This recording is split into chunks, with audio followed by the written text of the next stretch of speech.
Assalomu alaykum, she'riyat ixlosmandlari, g'azal shaydolari.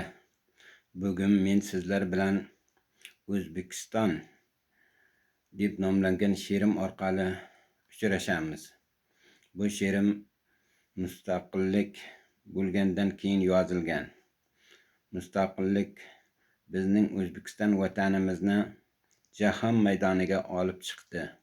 Qancha jahon chempionlarimiz chiqib, O'zbekiston bayrog'ini baland ko'tarib turibdi. Vatanimizning ichki tomonidan ham juda katta o'zgarishlar bo'lib bormoqda. Bu albatta mustaqilligimizning sharofatidandir.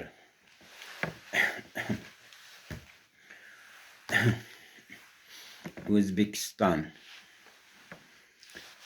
O'zimni ijodim Dilyora Istab kitobimdan. Bu kitobim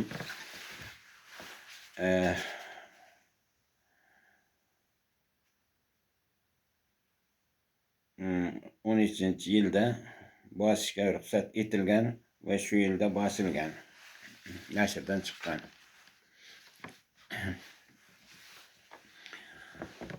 O'zim Kamina Nurmurat Miliyev o'qiyman.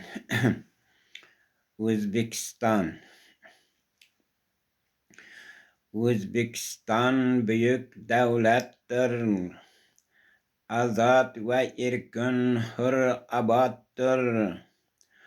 Olam bag'riga nur chorlagan, haq quyoshu mangu porlagan. Bunda millatdan qat'iy nazar, chekmagay hech kim zarra azor.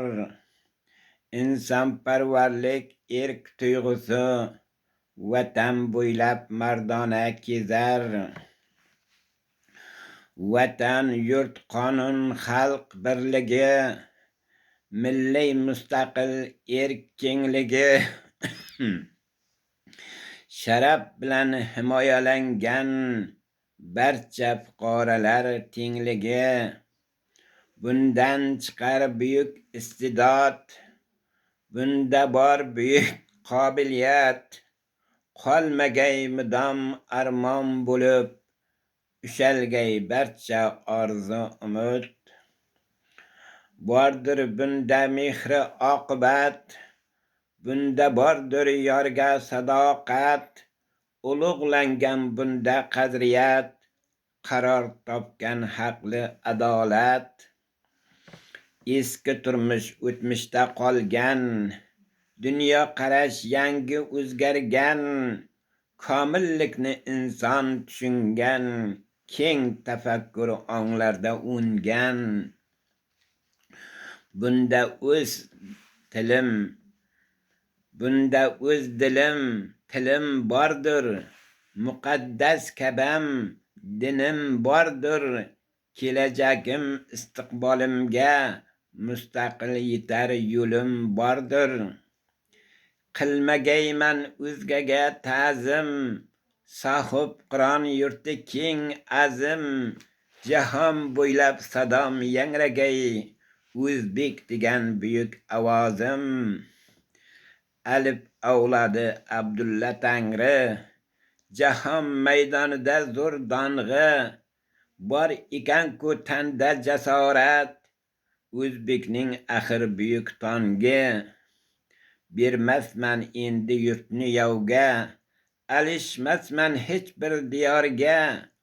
Yurtim deb yonib yashagayman, fido bo'lib hur iftixoriga. O'zbekiston buyuk davlatdir, azod va erkin hur aboddir. Olam bag'riga nur chorlagan, haq quyoshi mangu porlagan. Salomat bo'lingizlar.